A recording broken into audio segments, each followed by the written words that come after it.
Christian Lajoux, parlez-nous de Sanofi aujourd'hui. Écoutez, Sanofi aujourd'hui, c'est un des plus grands groupes internationaux dans le domaine de la recherche pharmaceutique et dans le domaine de l'offre de solutions thérapeutiques. En fait, nous sommes le 3e ou le 4e groupe mondial, mais nous sommes un groupe extrêmement présent en France, puisqu'il y a en France 9 centres de recherche, 26 sites de production industrielle, ce qui est énorme, et que Sanofi investit en France près de 2 milliards d'euros tous les ans dans le domaine de la recherche, ce qui fait de Sanofi le premier investisseur en recherche et développement en France, toute activité confondue. Sanofi est également un acteur économique de premier plan, notamment en termes d'exportation, puisque Sanofi a un solde positif de la balance commerciale de l'ordre de 5 à 6 milliards tous les ans. Nous sommes un des leaders mondiaux dans le domaine du vaccin, un des leaders mondiaux dans le domaine des biotechnologies, un des leaders mondiaux dans le domaine des maladies rares et, vous le savez, également dans le domaine de la cancérologie et bien sûr dans le domaine du diabète. Alors justement, dans beaucoup de recherches, est-ce que vous allez vers de nouveaux territoires du côté du digital pour suivre les évolutions des diagnostics ? Oui, absolument. Sanofi souhaite élargir son offre thérapeutique. C'est pour ça que nous raisonnons en termes de solutions thérapeutiques. Il convient pour nous aujourd'hui de mettre au point à la fois de nouvelles molécules, le plus souvent dans le domaine des biotechnologies, et de réfléchir également comment accompagner au mieux ces molécules, ces innovations de rupture, avec un certain nombre de services qui sont adaptés aux attentes des patients. Donc ça, vous êtes en parfaite immersion. Vous avez consacré beaucoup de budget pour ça cette année, puisqu'on voit que c'est un peu le virage qui est en train d'être pris. La question, elle se pose cependant en termes de montant de budget que l'on met à un moment donné sur la table pour le réaliser, plutôt que de répondre aux attentes des patients et aux attentes des soignants. En fait, un exemple concret aujourd'hui, c'est dans le domaine du diabète.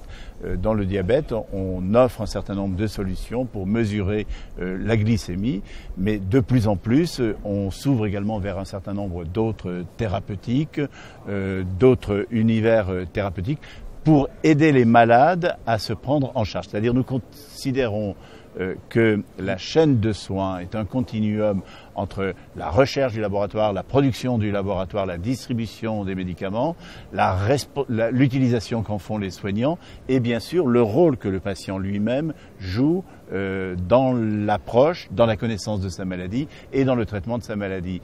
Et quand on parle de solutions thérapeutiques, il est évident qu'il y a une partie importante de ces solutions thérapeutiques qui ont pour souci de répondre aux besoins et aux attentes des patients.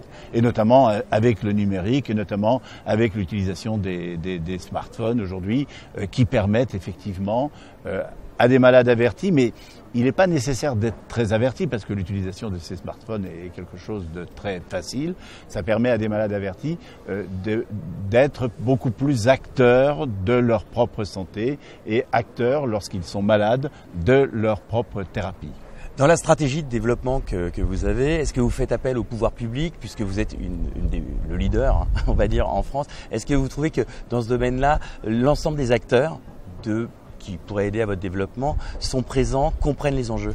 Non, je crois qu'il faut cesser de demander de l'aide au pouvoir public. C'est-à-dire, nous sommes des industriels, nous sommes un industriel international et notre rôle ne consiste pas à demander l'aide des pouvoirs publics. Ce que nous attendons des pouvoirs publics, et c'est ce que Pierre Gattaz avait dit clairement hier dans son discours d'introduction à ces universités du MEDEF, ce que nous attendons des pouvoirs publics, c'est qu'ils créent les conditions pour les entreprises de développer la recherche avec plus d'atouts que dans d'autres pays.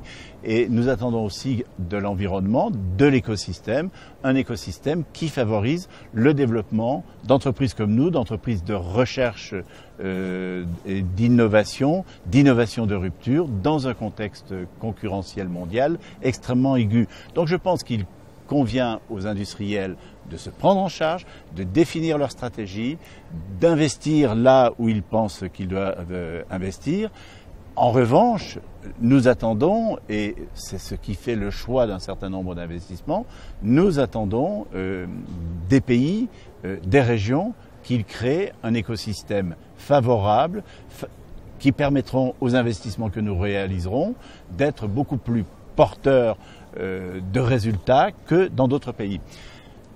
Pour faire simple, Sanofi n'investit pas en France aujourd'hui parce que nous sommes une entreprise d'origine française.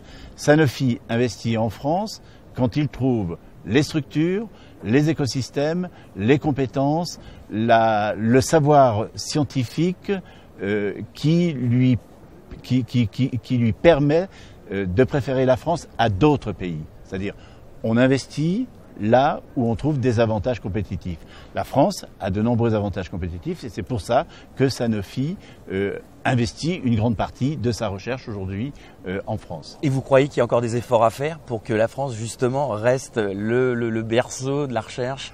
Mais les efforts à faire, ils ne sont pas tant dans ce que vous appeliez tout à l'heure les aides ou la contribution de l'État. Les efforts à faire, ils sont dans la nécessité d'être beaucoup plus lisible, beaucoup plus compréhensible et beaucoup plus prédictible. Il faut que l'État soit plus lisible, plus prédictible pour l'ensemble des industriels, et notamment les industriels de recherche comme nous, qui investissons dans le pays. Il est bien évident également que les questions de l'accès au marché se posent toujours avec énormément d'acuité. Pourquoi l'accès au marché en France est si compliqué? Pourquoi la politique de prix est aussi chaotique et n'est pas toujours très lisible? Ça, ce sont des questions que nous devons effectivement nous poser. Puis, il ne faut pas non plus oublier que l'industrie pharmaceutique ne peut pas continuer à être la variable d'ajustement. Vous n'êtes pas sans savoir qu'actuellement, dans la recherche d'économies nécessaires pour l'assurance de maladie, et je sais bien que ces économies sont nécessaires, on demande une contribution à l'industrie pharmaceutique globalement qui représente près de 50% des économies attendues. Ce n'est pas un facteur encourageant pour l'investissement, ce n'est pas un facteur encourageant pour le développement d'une entreprise comme nous, qui par essence est une entreprise mondiale, est une entreprise internationale. Vous pensez que ce sont des freins pour de l'emploi, pour créer de nouveaux postes? Mais ce sont des freins effectivement pour l'investissement, et ce sont des freins pour le développement sur le territoire d'un certain nombre d'activités qui pourraient effectivement rendre plus compétitif la présence de Sanofi dans le monde.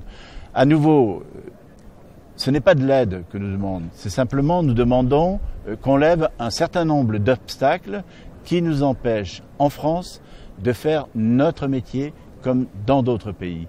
La France a des atouts. Elle a des atouts notamment dans le domaine scientifique, dans le domaine du vaccin, dans le domaine de la recherche, avec des grands organismes de recherche, avec la structure des CHU et des hôpitaux.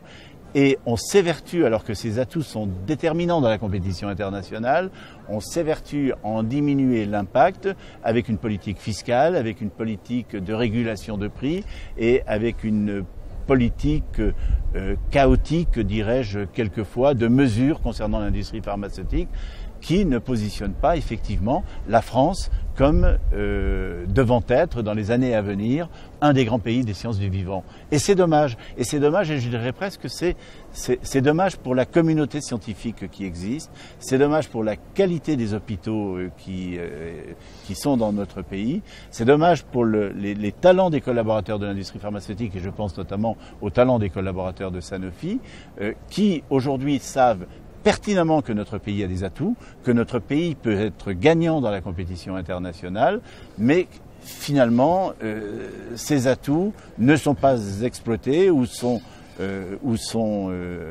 annulés, dirais-je, par une politique de santé qui n'est pas suffisamment lisible et qui n'est pas suffisamment prédictible.